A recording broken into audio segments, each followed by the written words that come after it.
TIFU by agreeing to go to a wedding if they paid for my flight. TIFU, my cousin is having a destination wedding which is cool but expensive to get to. On top of that I have 3 other weddings to go to which are all out of town the weekends prior and 2 after. All about 4 hours out of town. I was already waffling on attending but my family offered to pay for my ticket if I attended, so I agreed. I just got the travel itinerary and it is insane. Instead of direct flight to a bus, which I had been looking at when thinking about attending, that would have taken about 8 hours total. I'm now taking 2 connecting flights to a train to a car service for a total 20 hours traveling. Honestly don't know what to do now. Super nice of them to pay, but goddamn I should have just put up the cash. TLD, or by instead of traveling for 8 hours to a wedding, now I'm traveling 20 hours. You can get out of this clean and unbothered, but you will need the skills of an amateur director. Find an empty alleyway and set up a camera to look like it could be from a CCTV system, then record 2 balaclava-wearing men, friends in disguise, force you into a car and drive off. Miss the flight and then when questioned stay quiet. Turn off read receipts as well.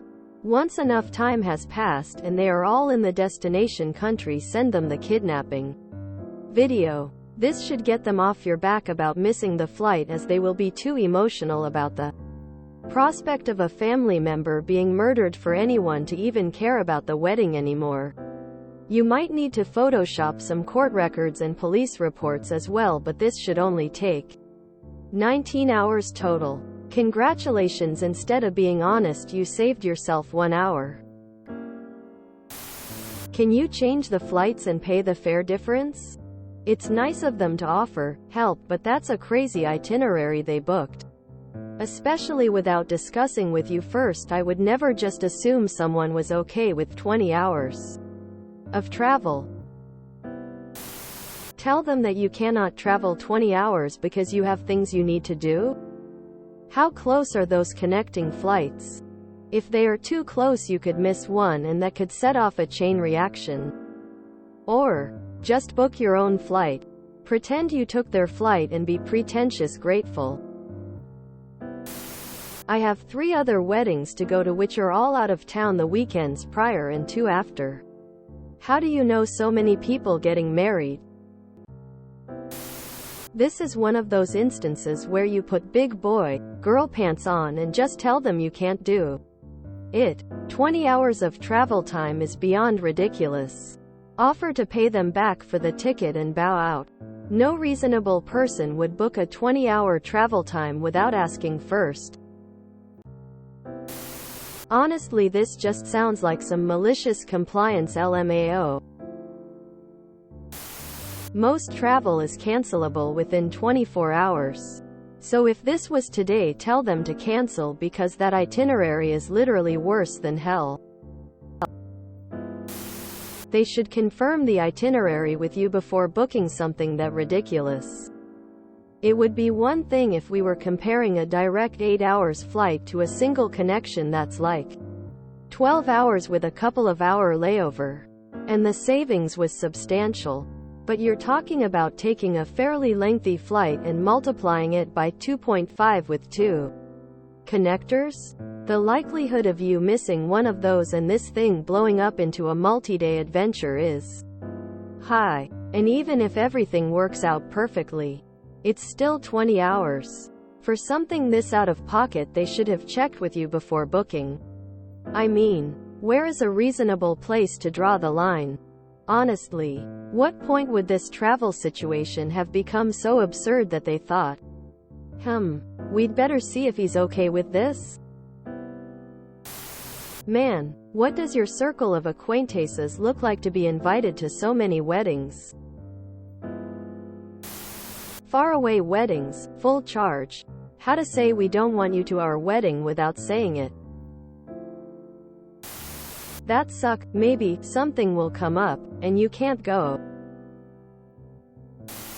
Are they close cousins? I mean, it's great that they paid, but knowing that you will travel 20 hours, instead of 8 is kinda a dick move.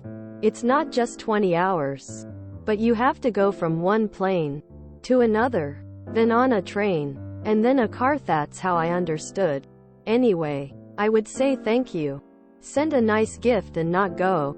There is no reason for you to go through all of that. They should have asked you if you are okay with what they can afford. Now, I don't know how much are miles important in the US. But I wouldn't give a damn. That trip is torture. I wouldn't go. Explain that you can't afford to travel for 20 hours. AMD don't go. Ouch. On the other hand, there's a new version of COVID, so what a bunch of assholes. Tell them that you can't spend 20 hours traveling and that you're not able to make it. You won't be in any state to enjoy the wedding. That's just so goddamn outrageous that they got you the dirt cheap tickets that end up inconveniencing you as much as possible. Beggars can't be choosers. They paid for you to get there. Not going to lie. If I invite someone to something and they just tell me they can't make it because of expenses, I'm cool with that. If they ask me to pay for their trip and they are close enough of a friend for me to consider it, I'm still finding the cheapest path to get them there, even if it's the most inconvenient. Next time, just explain you have a lot of other expenses you've committed to and you won't be able to afford. Not only the money for the trip but also the time. And send them a nice gift later on. If you enjoyed this video, please check out our playlists full of similar content. Epicaricast is like doom scrolling for your ears.